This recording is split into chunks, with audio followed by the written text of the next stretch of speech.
Hi, this is Real World Audio, and I'm going to show you something very peculiar today. And this is my little oscilloscope, and it needs repair. It needs some take care.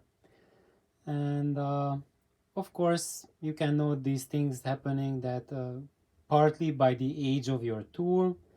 This scope is about 20 plus years old, and I noticed that it started to go noisy, and only one of the channel has a nice input and the other one is not really happy, so only channel 2 is happy, and even channel 2 is a little finicky, so there's some contact error because sometimes I have to just touch on the probe contact to get a signal. So anyway, even if your scope is alright, but it's like 2 decades old, then it's really high time to do some taking care of it. So how you can do that? First of all, you just need to open it up. I have removed already all the screws, so this is not how you remove it. You have to first remove your screws. So that's how a traditional oscilloscope looks like on the inside. You have a cathode ray tube. Nowadays with the digital oscilloscopes, it's all happening on a digital screen. There is no cathode ray tube, and everything is done in the digital domain, and it has the advantages and disadvantages, but that's not the point of this video. The point of this video is how I got around to uh, reworking this unit to give it longer life. And as you look at it, it has the deflection board. So this is the horizontal and vertical deflection board, which is, we would call it like this is the main board or the motherboard, and there, that's the power supply board down there. So these are the two guys that need some taking care of, and especially you see here, those are electrolytic capacitors. So those are the guys who needs to be replacing, and that's always the thing with all sorts of electronic equipment. If there are electrolytic capacitors, then you know that after 10 years and certainly after 20 years they have to go and be replaced because they are worn out. Especially when we look at the power supply board, those three guys there, those three big capacitors, they take a lot of beating there and they need to be changed, and so that's what I will be doing. And so first of all, how can you do that? One of them is you need to identify each of these capacitors, what is the voltage tolerance and what is the capacitance of each. And if you look at that, actually each of the capacitors, every single capacitor in this unit is made by ELNA. So when you think about it, that when people say that, oh, I'm using ELNA capacitors in my tube amplifiers, like for example, I've been advocating that because lately the only electrolytics I'm using is the ELNA Silmic 2, and because they are much superior to Nichicons or anything else. And here is an application in an oscilloscope, and here if you don't use the highest grade capacitors, then what you are getting is you are not getting good enough amplification and good enough signals, because oscilloscopes, that's what they do, they amplify signals, and it has to be high linearity and low distortion. And guess what? That's the exact same thing we want in an audio amplifier as well. And while in audio amplifier, how you think about the sound quality, it's really a very subjective thing. But when you look at the measurements that you can get, the result, the hard data you are getting from an oscilloscope, there is zero subjectivity about it. It's 100% objective. So here you go. You guys wanted proof that Elna is a high-grade capacitor. I have a couple hundred reasons here for you in this unit. So how did I start? As you can see, some of these capacitors are truly tiny. Let me just put my finger there. Really tiny buggers. So first I tried to read them and with my glasses, and my eyes went crossed after I figured out like the values and tolerances of 10 of these guys. And then I went for this amazing magnifier that Nelly got me for Christmas. And with these, when I zoomed on the units, it was way more easy to see, and I could read 20 or 30 of them easily before I got crossed-eyed. But there's some of the capacitors which are in such an awkward position that I cannot just read the label unless I take the capacitor out of the board. So for example, that sneaky bugger there, it's just not visible what is the rating on that capacitor, so you can only find it out if you remove it from the board. But I don't want to remove these guys before I have the replacement capacitors, as that makes the job much harder when you don't see it. Of course, when you look at the board, if you look at let's look at it closer, you see every part has a marking. So for example, that capacitor, if I can get my finger there, it says like C205 or 6, I can't see it. Yeah, as you see guys, my glasses are not that good. Actually, my glasses are good, the eyes are not that good. So I would need the magnifier to have, oh, I think it looks like a 6 now. I just need a steady hand. It's alright. So anyway, you can always read that C206, and then you can write down that there was a particular capacitor there that was, let's say, 47 microfarad and 10 volt rated. But there's a much easier way to look at it, and you need to get the service manual for the oscilloscope and at least all of those values down.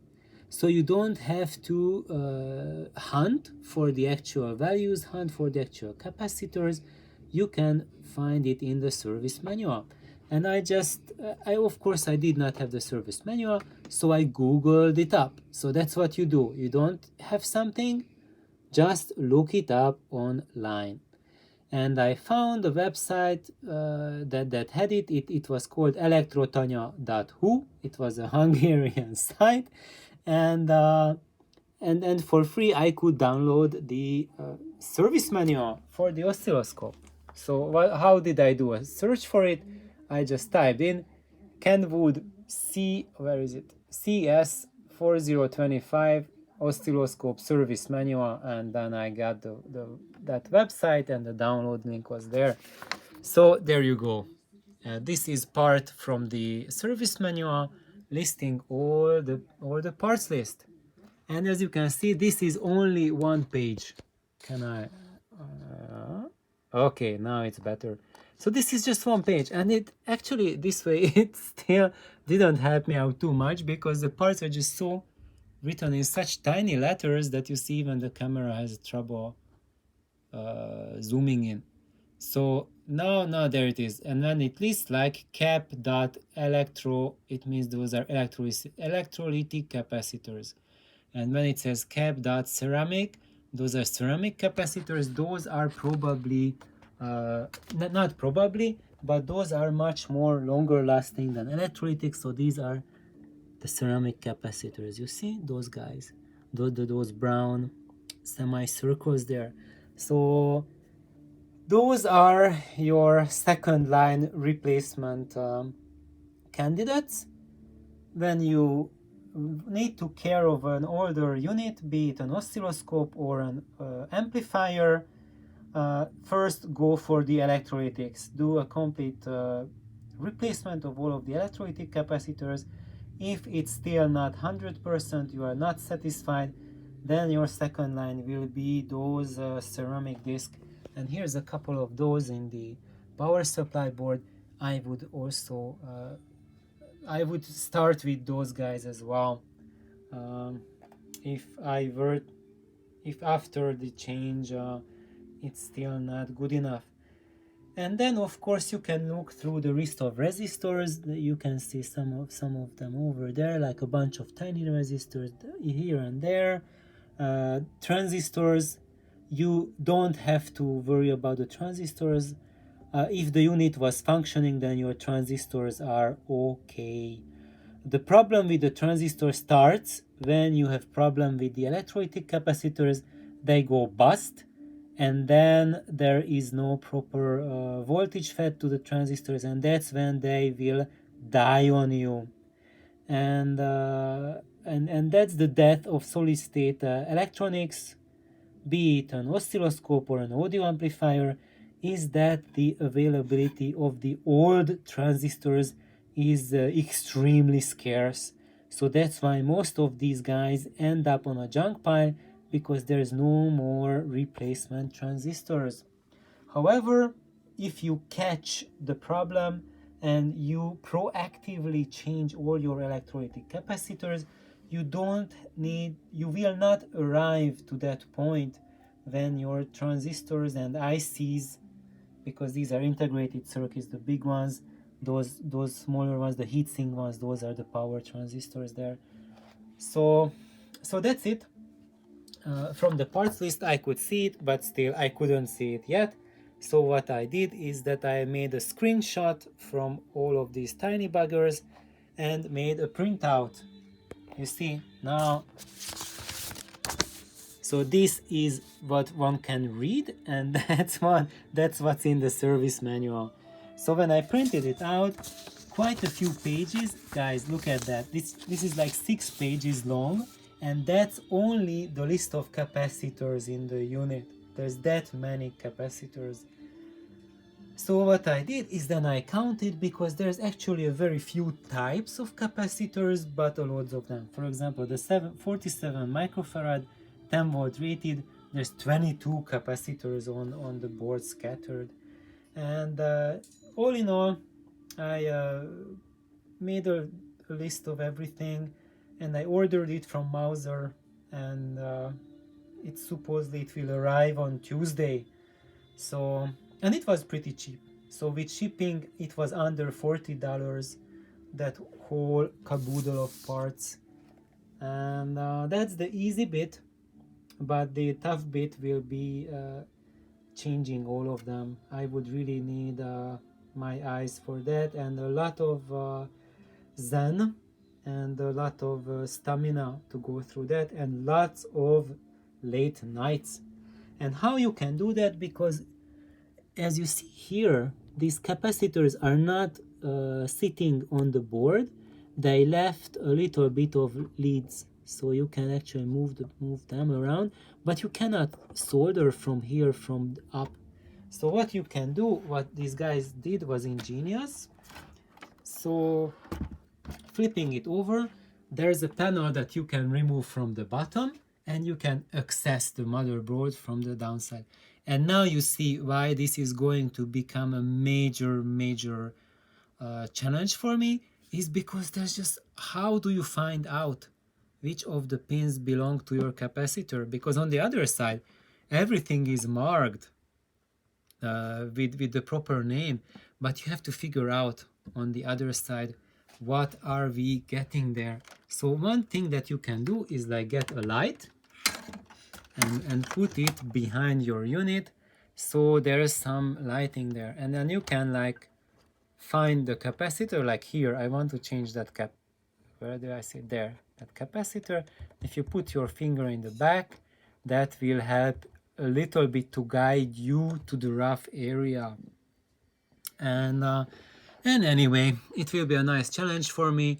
Probably what I will do is that I will just cut off the capacitor on the other end, leaving as long leg as I can, and just warm up the leg on the other side and push it down, so I can see that when the lead pushes here through those two holes, and then that's the one where I can continue soldering from here with the solder sucker, remove the solder, and now I have the empty pins, empty holes there, and I can put the new part there and just repeat it ad nauseum for all the parts I have here. So thank you guys for tuning in, and this is my prelude to how to take care of your tools, how to take care of your oscilloscope, and have a wonderful evening. I hope it was useful. Bye bye.